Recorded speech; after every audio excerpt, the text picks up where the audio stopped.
তো কেমন আছেন সবাই? ভালো আছেন তো? চলে এসেছেন। আমি গতকাল আপনাদের কাছে ক্ষমা চেয়েছিলাম, কারণ কয়েকটা ভিডিওতে আমি বাংলাদেশের বিরুদ্ধে কিছু কড়া ভাষা ব্যবহার করেছিলাম। আমি ভেবেছিলাম আমার দেশের প্রতি ভালোবাসা থেকে যে রাগ বেরিয়ে এসেছিল তার জন্য ক্ষমা প্রার্থনা করব, এবং কেন রাগ বেরিয়ে এসেছিল, কি জন্য আমি বাধ্য হয়েছিলাম, সেগুলো সব বুঝিয়ে বলেছিলাম। কিন্তু আমি বুঝলাম আমার নরম মনোভাবকে দুর্বলতা হিসাবে ধরে নিয়েছে কিছু মানুষ, যারা আমাকে গালাগালি করতে দ্বিধা করেনি, আমার পিতামাতাকেও ছাড়েনি। তাই আজ থেকে আমিও যোগ্য জবাব দেব। এই যুদ্ধে আমি আর নরম হব না। ভারত কতটা খারাপ, কতটা জঘন্য, এটা তো সবাই বলছে, কিন্তু আপনাদের নিজেদের বাড়ির দরজায় কতটা আবর্জনা জমে রয়েছে সেটা আপনাদের চোখে পড়ে না। তাই এবার আমার কাজ হবে আপনাদের সেই ময়লা দেখিয়ে একটু বুদ্ধি ঢোকানো, যাতে নিজেকেও একটু পরিষ্কার করতে শিখেন ভাইজানেরা। আচ্ছা, শুরুতেই একটু মজা নেওয়া যাক। যারা দিনের পর দিন বলে যাচ্ছে ভারত খুব স্বার্থপর, ভারত সবসময় নিজের স্বার্থ দেখে, তাদের জন্য আজকে একটা বিশেষ উপহার আছে। জুতো দিয়ে মিষ্টি খাওয়ানোর সময় এসে গিয়েছে। তাহলে শুনুন, আপনাদের সেই আমেরিকার কথা মনে আছে তো, যে আমেরিকাকে একসময় আপনাদের সবচেয়ে বড় শত্রু মনে করতেন, যাকে ঘৃণায় ভরিয়ে দিয়েছিলেন, কারণ পৃথিবীতে একটি মাত্র দেশ, ওই আমেরিকার সাহায্যেই ইসরায়েল হাজার হাজার নির্দোষ মুসলিম ভাই বোন ও শিশুদেরকে হত্যা করেছে, রক্তের বন্যা বইয়ে দিয়েছে গাজা শহরে। মনে আছে তো ভাইজানেরা, নাকি স্মৃতি কমজোর হয়ে গিয়েছে? তাই বেশি না, কয়েক মাস আগেই চরম বিদ্বেষ ছিল এই আমেরিকার প্রতি আপনাদের, কিন্তু সেই আমেরিকার সাথেই এখন কিভাবে এত মিষ্টি সম্পর্ক গড়ে প্রেমের গান গাইছেন ভাইজানেরা। যে আমেরিকার গায়ে থুতু ফেলতে এত আনন্দ পেতেন, এখন কিভাবে তাদেরকে মধুর চুম্বন দিচ্ছেন। ভারত যখন নিজের স্বার্থ দেখে সেটা খারাপ, কিন্তু নিজের স্বার্থের জন্য নীতি আদর্শ সব ভুলে গিয়ে সেই আমেরিকার পায়ের তলায় লুটিয়ে আমেরিকানদের জুতো চাটা, এটা কিসের নমুনা? স্বার্থের জন্য এতটা নমনীয় হয়ে গেলেন যে নিজের কথার দামটাই রইল না।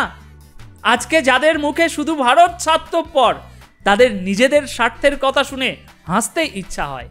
নিজেরা স্বার্থের জন্য সব করতে প্রস্তুত, কিন্তু ভারত করলে সেটা মহা অপরাধ। যখন বিষয়টা অন্যের দিকে থাকে তখন নীতি আদর্শ এগুলো বেশ ফুলে ফেপে ওঠে, আর যখন বিষয়টা নিজের দিকে আসে তখন নীতি আদর্শ ওগুলো কেবল মুখের বুলি হয়ে থেকে যায়। ভারত নিজেদের স্বার্থে কাজ করলে খারাপ সেটা, অথচ নিজেদের স্বার্থের জন্য নিজেদের নীতি আদর্শ সবই বিক্রি করে দিলেন, ইমানও বেছে দিলেন। এক সময় যার বিরুদ্ধে আপনাদের হে আল্লাহ বুক ফেটে যাচ্ছিল, সেই আমেরিকার সামনে এখন ঝুঁকে পড়েছেন।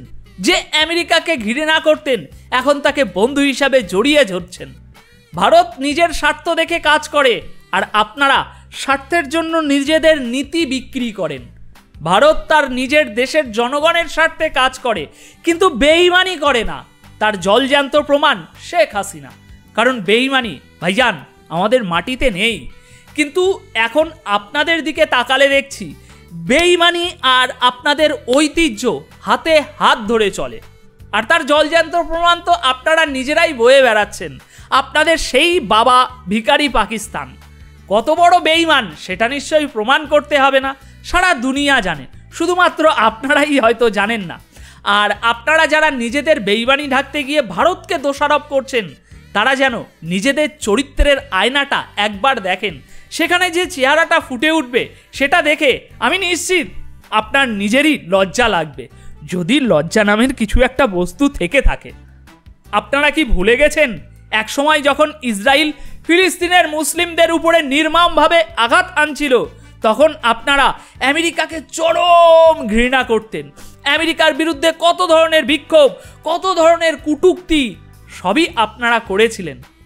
আপনাদের নিজেদের বক্তব্যই ছিল যে আমেরিকা ইসরায়েলের হত্যাকাণ্ডের সমর্থন দিচ্ছে, তাদের অস্ত্র ও টাকা সরবরাহ করছে, আমাদের নিরপরাধ মুসলিম ভাইদের পাখির মতো গুলি করে মেরে দিচ্ছে। আল্লাহ, এর বিচার চাই গজব নামক আমেরিকার উপরে। কি এগুলো বলতেন তো ভাইজান, মনে আছে তো? কিন্তু ওই উপরে বসে থাকা মালিকের কথা আজ ভুলে গেলেন। তিনি কি দেখছেন না যে কয়েক মাস আগে যার জন্য আপনারা ওই মালিকের কাছে বিচার চাইতেন, এখন সেই বিচার চাওয়া ভুলে গিয়ে তার জুতো চাটা শুরু করে দিলেন। যে দেশকে একসময় আপনারা ঘৃণার শীর্ষে রেখেছিলেন, সেই দেশকে আজ আপনাদের স্বার্থের কারণে, নিজেদের স্বার্থের কারণে আপনাদের বন্ধুত্বের তালিকায় ঠাঁই দিলেন। তাহলে এই ঘৃণা কি কেবলই ফাঁকা বুলি ছিল, নাকি সবটাই স্বার্থের খেলা? কিছুদিন আগেও যারা আমেরিকার মুখে থুতু ছেটাতো, তারা এখন কিভাবে আমেরিকার গলায় গিয়ে মালা পরাচ্ছে? এত দ্রুত নিজেদের আদর্শ বিক্রি করে দেওয়া কি স্বার্থপরতার নূতন মানদণ্ড সেট করলেন এটার মাধ্যমে?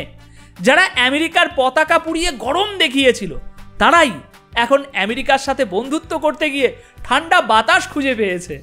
এরকম দ্বিচরিত্র দেখে সত্যি ভাবতে হয় এদের নৈতিকতা আজ কোথায় গেল। ভারতকে মানবতা শেখানোর আগে নিজের ঘরের দিকে একটু তাকাও। যাদের জন্য একসময় মানবতার টাকডুবাডুম করে ঢোল পেটাচ্ছিলে, আজ তাদেরই স্বার্থে মানবতা কেন কেজি দরে বিক্রি করে দিচ্ছ ভাইজান? যারা দিনের পর দিন ভারতের বিরুদ্ধে চাচায়, তারা আজ নিজেদের স্বার্থে এমনভাবে ভোল পাল্টাচ্ছে যে মুখের গঠনটাই বদলে গেছে। এবার দেখতে হবে আসলেই মুখটা আছে না শুধু মুখের বকবক। যারা ফিলিস্তিনের জন্য এত হে আল্লাহ বাঁচাও এত কান্নাকাটি করেছিল, আজ আমেরিকার সাথে বন্ধুত্ব করতে গিয়ে তাদের কান্না কোথায় হারিয়ে গেল? দেখো আল্লাহ, দেখো এদের চরিত্র দেখো। আসলে এদের কান্না ফিলিস্তিনের জন্য ছিল না, ছিল নিজেদের জন্য। সেই কান্নার জল শুকিয়ে যেতেই তারা এখন আবার নতুন স্বার্থের পথে হাঁটা শুরু করে দিয়েছে। যে আমেরিকার প্রতি এত ঘৃণা ছিল, সেই আমেরিকাকে এখন বুকে টেনে নেওয়ার মানে কি? কি ভাইজানেরা, ঘৃণাটা হঠাৎ মধুতে বদলে গেল নাকি? নিজেদের স্বার্থে বন্ধুত্বের মুখোশ পরা এসব দেখে মনে হয় এদের বন্ধুত্ব আর বিদ্বেষ দুটোই শালা কিনতে পাওয়া যায়, শুধু দামটা আলাদা। ভারতের দিকে আঙুল তোলার আগে নিজেদের এই হাতটা ভালো করে দেখো, নখ থেকে তালু শুধু স্বার্থপরতা আর বেঈমানির কালি মাখানো আছে। এখন যাই হোক, কয়েক মিনিটের এই ভিডিও জুড়ে আমি বারবার একটাই প্রশ্ন করেছি এবং সেই প্রশ্নের যোগ্য জবাবটাই আমি জানতে চাই।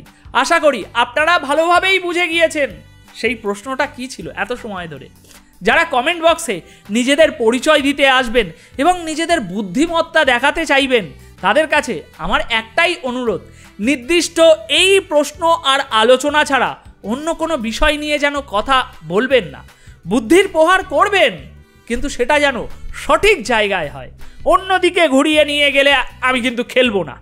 আমি ধরে নেব আপনার কাছে উত্তর নেই, আর সেটা কিন্তু বেশ মজার হবে পাবলিকে, তাই না? তাহলে দেখা হবে পরবর্তী ভিডিওতে, সেখানে আবারও একটা জাজালো ভিডিও নিয়ে হাজির হব। প্রস্তুত থাকুন, কারণ মজা তো সবে শুরু হয়েছে। আল্লাহ তো সবে আমাকে শক্তি দিয়েছে।